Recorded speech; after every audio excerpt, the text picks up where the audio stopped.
Hello everyone, and welcome to my Days of Our Lives official channel. I hope everyone is having a wonderful day. Before we begin, please hit the subscribe button and give this video a thumbs up. At Paulina and Chanel's penthouse, Brady and EJ swear on Victor and Stefano's souls. Chanel asked Paulina if she had learned the biopsy results. Paulina said she had concluded that no news was uplifting news. Paulina was energetic as she tasted a vegetable smoothie, and she noticed that she was executing another eating routine. Paulina said the justification for her positive state of mind was on the grounds that she had learned of an all-encompassing mending treatment that she thought could assist Abe with recovering his recollections. Abe showed up, and he gave Paulina a couple of chocolate croissants from Sweet Pieces Pastry Kitchen. Paulina was said by Chanel to be on a diet. Paulina requested some time alone with Abe, and Chanel left. A short time later, Paulina informed Abe regarding the examination she had found about elective medicines for cognitive decline. Paulina was cut off by Abe, who said he could learn to live with himself even if his memories never came back. "My inquiry is, can you?" Abe asked Paulina. Paulina said that she would continuously cherish Abe notwithstanding. Abe said that he needed to watch his and Paulina's wedding service. Paulina grinned when Abe said that their wedding needed to have been one of the most joyful days of his life. After the video finished, Abe said that the function hadn't brought back any recollections. Abe made the joke that Paulina kissing him might help him remember things.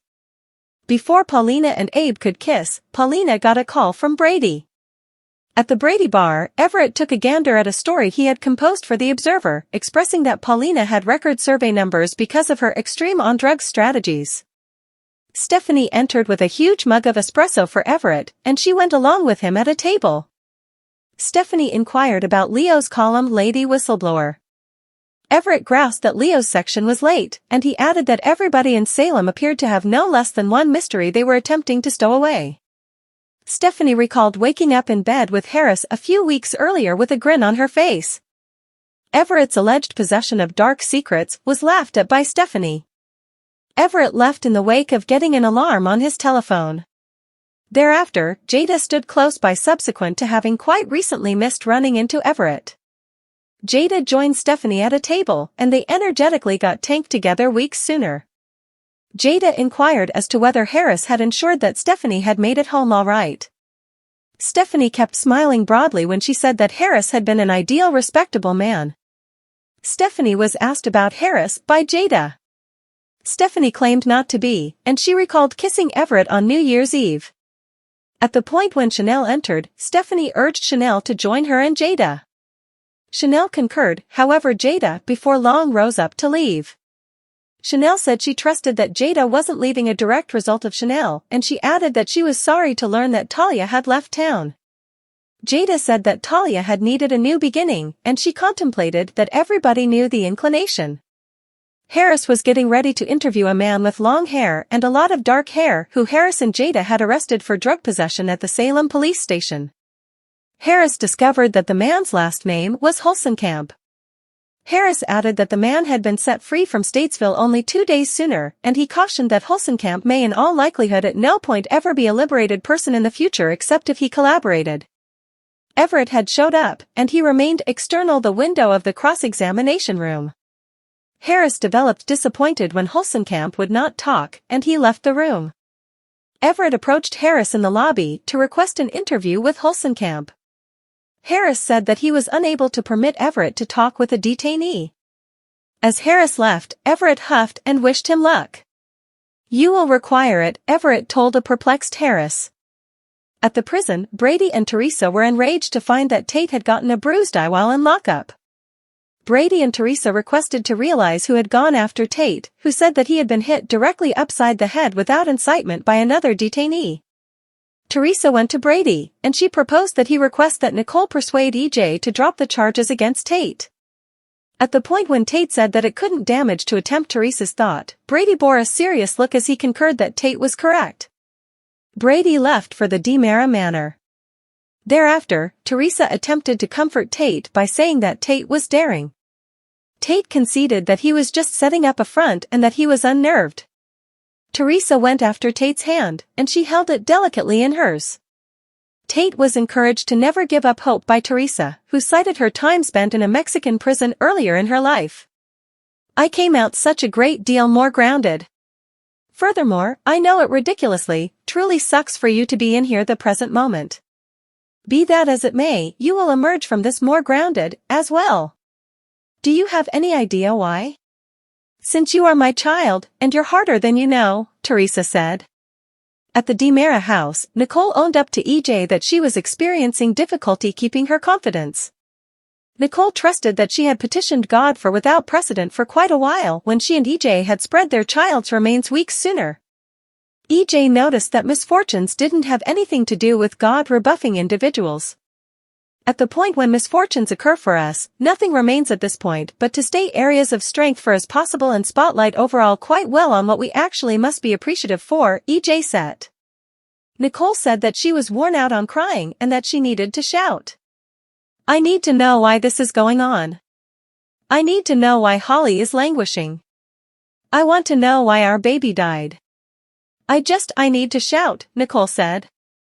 EJ urged Nicole to completely finish her desire to shout. EJ shouted noisily, and soon, Nicole started to shout, too, prior to beginning to sob uncontrollably as EJ held her. EJ heard the doorbell ring shortly thereafter. EJ made the way for Brady, who said that he had swung by to converse with Nicole in private. Nicole consented to talk with Brady alone, and EJ ventured away. Brady ventured inside the manor, where he let Nicole he's sorry for no Holly was going through. Brady added that nobody had a more regrettable outlook on Holly's excess than Tate. Brady said that Tate could never hurt Holly, and he educated Nicole regarding Tate having been beaten while in prison. Brady noticed that he and Nicole had been companions for quite a while, and he requested that she assist him with making EJ see reason.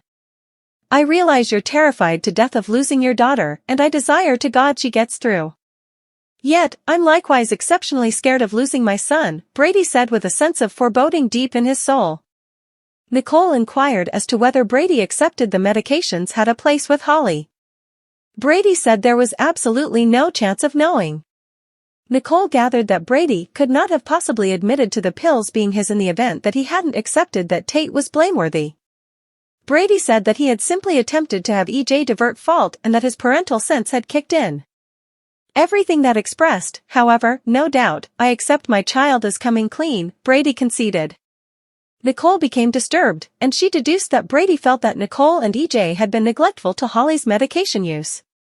At the point when Brady said that Holly had carried on with a troublesome and unsound life and that it was conceivable that Holly might have gone to drugs, Nicole ended up being enraged. Damn you, Brady. How might you venture to discuss my girl like that? Nicole said as her voice rose. Nicole started shouting for Brady to leave, and EJ returned. EJ started hollering at Brady, and he shouted that Brady's family had done what's necessary to EJ. What's more, Nicole. Brady consented to leave, and as he was leaving, EJ pummeled the entryway right in front of him. Outside the house, Brady appeared to be exasperated before he went after his telephone. Brady called Paulina. I believe that you should fire EJ DiMera, Brady told Paulina. Back inside the chateau, Nicole shared that Brady accepted the medications had a place with Holly. Nicole stated that she would be to blame if Brady was proven correct and that she did not know who to blame. Nicole added that she felt powerless, and she stressed that she would lose Holly. EJ urged Nicole not to surrender, and he promised to do his absolute best to ensure that Holly recuperated. Also, that Tate Dark pays for what he has done. I swear on the spirit of my dad, EJ added. Brady had returned to the jail at the same time to inform Teresa and Tate that he had failed to communicate with Nicole. Brady added that he had begged Paulina to fire EJ. What's more, that Paulina had denied on the grounds that EJ was all the while working inside the limits of the law. Brady took a gander at Tate, and he said that he would figure out how to get Tate out of prison. I swear on the spirit of my granddad, Brady promised. Thanks for watching. If you like this video, so please don't forget to subscribe my channel and don't miss any update.